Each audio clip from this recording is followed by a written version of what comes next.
Today I'm going to show you how to gather. I'm using the hem of a pant to make them not so long, but they still can look not gathered if you make the gathering wider than the ankle. So if you want them to be gathered like the bottom of a normal sweat pant, you would gather them using a smaller piece of elastic that is actually firm around the ankle. But with the way I'm doing it, it just kind of sits on the top of the foot, and then the fabric will fold over it so that it kind of looks like that. So it's just not hemmed, but it just kind of hangs down. But this gives the opportunity, if they're cold, they can pull this down over the bottom of their feet and keep the length of the pants. So I went to our local Kmart. I'm doing a girls' camp, and I wanted to get some sweats for the girls and have them put some writing on them. But through the place that does the lettering is quite expensive, and so they were on $3 clearance. This one says $5.99, but they were actually $3 on clearance, and they had all different sizes. So I purchased just under 30 of them in different sizes for the girls that will be going to our girls camp. So they're a nice brand. They're really thick. It's funny, every girl that's tried them on has commented about how comfortable they are, and they wanted to keep them on. So, but I didn't like how long they were and that they were kind of flared and the girls were tripping over them. So what you do is you measure the ankle. If you want them tighter like a normal sweat, you can just measure it, give it about an inch for stitching and fraying. And once you've measured what you have, the width you want, or the length, I'm sorry, to go around the ankle, then you put a safety pin on one side, and then you go on the inside seam. I don't like the outside one because it kind of can get bulky. So you go on the inside seam, and you take some scissors, and you just snip right on the inside seam, and you can see there's a hole. And then once you snip, you insert the safety pin with the elastic on it. Now make sure when you're purchasing your elastic that it is thin enough to actually fit through the hem spot.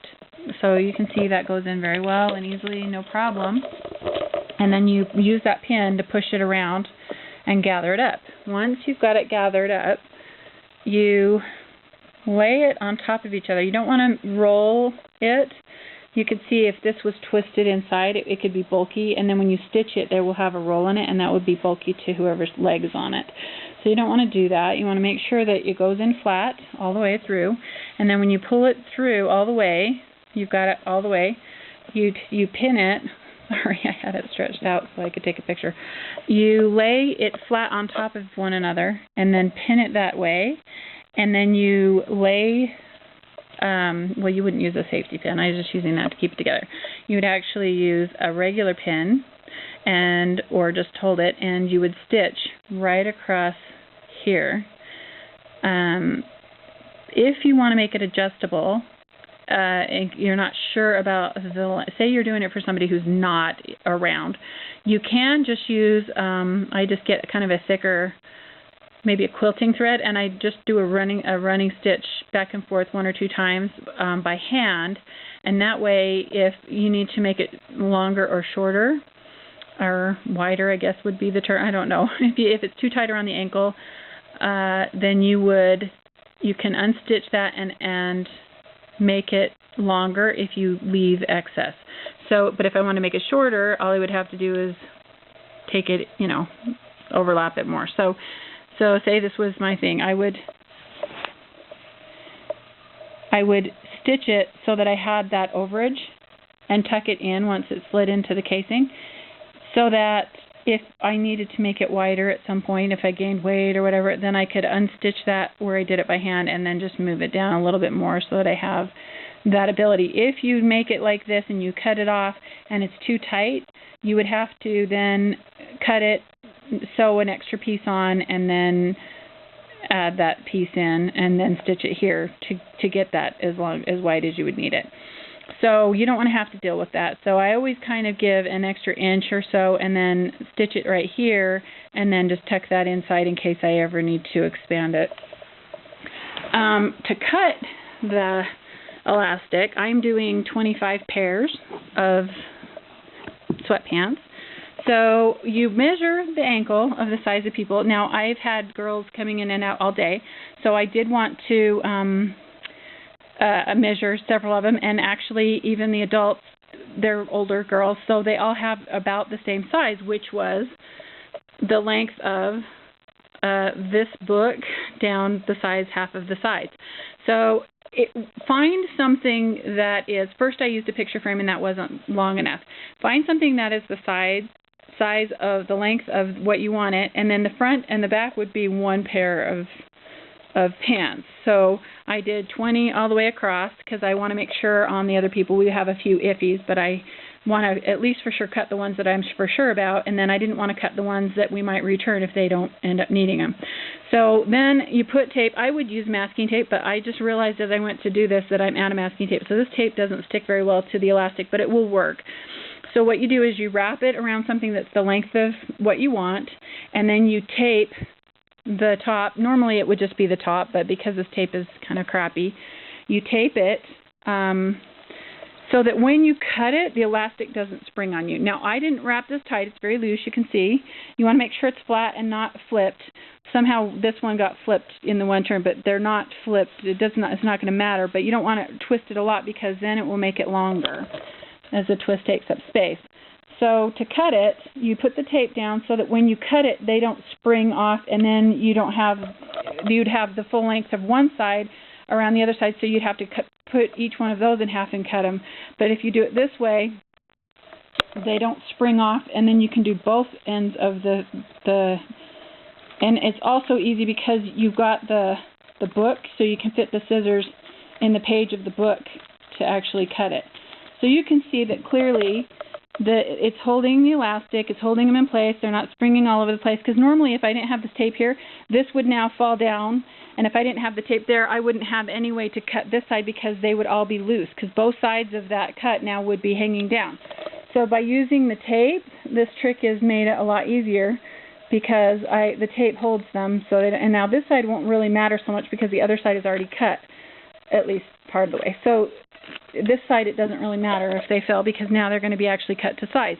So that is a trick that if you're cutting, and this goes for string, yarn, any kind of thing that you're cutting to size, but you want to, keep them kind of, and this is just the edge of the one, because you have to start somewhere. Oh, and the reason I like a book is because when I'm starting to wrap, I can tuck the first tuck, you can see right here, the first wrap I tuck in the book and it holds it for me. And then I wrap it around and then put the tape. So that was just a fun trick that I wanted to show you on how to cut your elastics or yarns or strings for doll hair or any kind of other thing that you would need a measured, even cut for. So a quick and I was just going to show you, to buy bulk elastic is a lot cheaper. I got this from a factory outlet. You can go online, depending on how much you need, it's a little bit. You can get different softers and thickness. This is really soft, and this one is a little bit more stiff. There's different, types, and whenever I would see them at secondhand stores, I will just buy them. If I'm cutting, say I had a fitted sheet that I just cut this off. This could actually even be used in something. I would use this more like on dolls or something where it's not going to be so bulky, but it still would work for inside a casing of some kind. So sometimes I'll cut them off of shirts I'm getting rid of or something, bathing suits or something.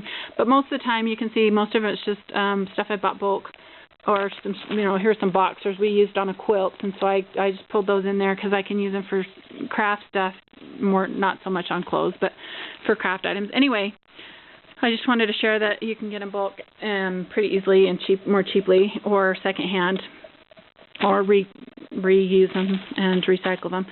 And then the pins, then I can just put a pin on each one of these while they're taped together, and then I can just have them ready to run through and pin them all, so that I don't want to have to lace this through and then go to the sewing machine and pin it, and I don't want to sit at the sewing machine for hours while I'm doing this.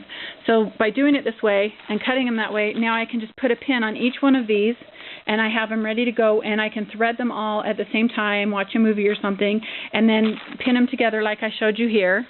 And then when I'm through with pinning them all, then I can go and stitch them all at the same time on the sewing machine, so I'm not sitting there for hours at the sewing machine uncomfortable. So by doing it this way, I think it saves a lot of time and it makes it a lot easier when you're doing bulk items. So hopefully I've explained it clearly enough, and that if you have any questions, feel free to check out my blog, thesecretisgratitude.com. And I took more detailed pictures, and I will post those with more in-depth instructions, but I just wanted to post a video for those who don't do blog reading. So hopefully, and then go to the bottom of the page on my blog and type in elastic pants, and up will come this post if you want more detailed pictures on this specific thing. Thank you.